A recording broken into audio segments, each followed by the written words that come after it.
with my glove box on my 1966 Ford pickup. Still working on the dashboard here. I'm trying to get the glove box in, and I couldn't quite figure out how the springs go in. I have another old truck I was kind of looking at, and I think I finally figured it out. And I was going to make a video, so next time I do my other truck, I'll know how to put the springs in here from the door to the frame. So here we go.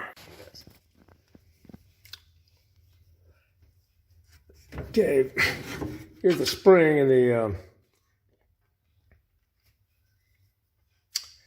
this cockeyed bit piece here. It goes into the arm of the door, glove box door, and this little small piece goes up into the blue part of the frame. So, and you got to put the spring into this little gray part of the door first. So here I'll try to do that.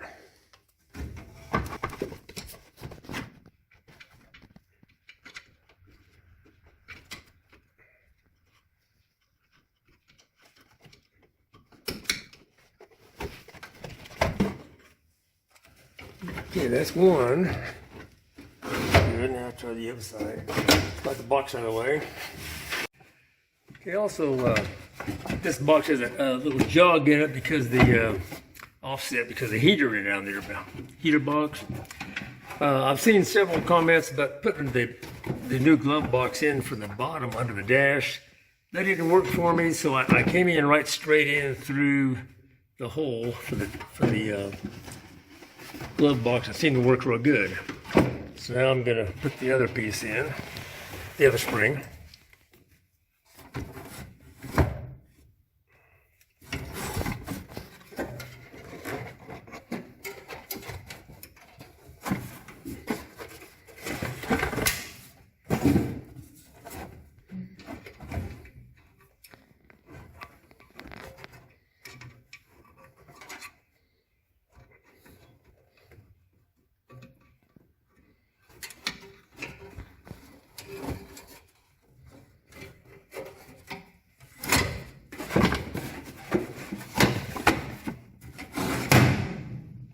There we go, fish right in there.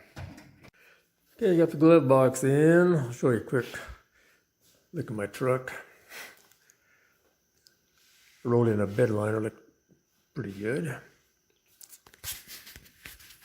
I call it Pandemic Blue. All right, the dash getting pretty good, being done. Only thing left, I gotta figure out the radio. Here's the glove box. There's a chrome piece on top of the dash, get that in.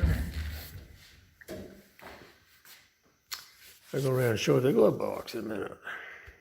Okay, here's the completed glove box with the springs. Works pretty good. You can see the new cardboard glove box is in there, all screwed down, and the hinges were good. Pulls it right in there.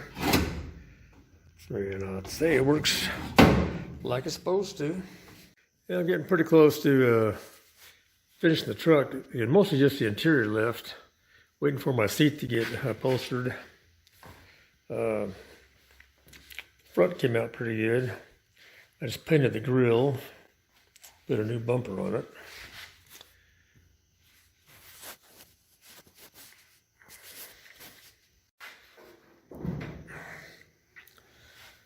And it's a little 6-cylinder 240 cubic inch engine. Runs pretty good. Haven't had it on the highway yet, so just been riding around the yard. So hopefully it'll work all right on the highway. I'll be finding out here shortly since I just got a license and tagged. Thanks for watching.